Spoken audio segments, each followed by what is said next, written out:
Okay, so his question is that Joseph Smith claimed that heavenly messengers visited him and Oliver Cowdery in the Kirtland Temple and gave them priesthood keys. Specifically, he mentioned being visited by both Elias and Elijah. The problem is, this man wrote, that Elias is the English translation of a Greek translation for the Hebrew name Elijah. In other words, Elias is not a real name, and Elias and Elijah would have been the same person. I find it nearly impossible that this visit could have taken place. The church teaches that Elias is a title for a forerunner, which makes almost no sense to me. The other explanation is that there was a person named Elias who lived in the days of Abraham, who was a great prophet who had these priesthood keys, of whom we have no record in the Bible, and who had a Greek name. I think it would be easier to say, he claims, that Joseph Smith made this up to give himself more authority in the eyes of the church. I have determined this to be the case, but I'm not trying to convince anyone else. So that's what your friend wrote. And so what I was planning to answer was, first of all, to go over the keys that this Elias restored in the Kirtland Temple. And these would be the keys of the Gospel of Abraham. And the Gospel of Abraham, we find it in the Pearl of Great Price, in Abraham chapter 2. Okay, so these are the blessings that were restored by Elias. Okay, the blessing of becoming a great nation, the right to bless one's posterity, the right to bear this ministry and priesthood unto all nations, the right to bless all the families of the earth with the blessings of salvation, even life eternal, and the right to perpetuate these, previously mentioned rights from generation to generation into our families.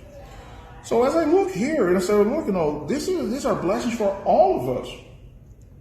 So it was not Joseph Smith gaining more power over the church. No, he was receiving these keys so he could spread them with us. And we all enjoy those blessings today. And so now as far as the names, what's in a name? Okay, I don't know. Elias, Elijah. It's like in the New Testament. I have an edition of the New Testament with the names of some of the major personages in the New Testament, the original. So you don't have Mary, you have Miriam. You don't have Peter, you have Shimon. Okay, you don't have James, you have Yaakov. You don't have John, you have Yohanan. Okay, those are the names. So we have this, and yet in our dispensation, the Lord says, "Oh yeah, Peter, James, and John." Okay, fine. So a lot of people cannot pronounce my name either.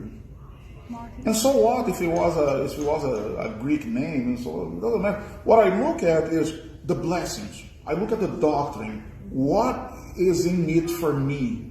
I don't care how the guy spelled his name. I don't care what his nationality was. I don't care. What I care is that, look, here it is something that my family is going to enjoy from generation to generation. It was not something that Joseph Smith received for himself. No, it's for all of us.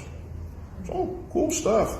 And here's what Joseph said about these keys, for the patriarchal order of the priesthood.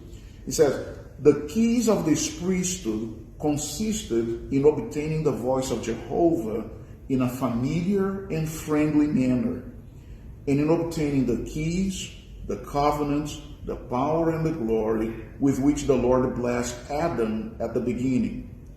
This is why Adam blessed his posterity. He wanted to bring them into the presence of God. So no, there was nothing there in the Kirtland Temple that was meant to give Joseph Smith more power, more authority. No. He received additional keys that unlocked additional blessings for all of us. All of us. So, that's it.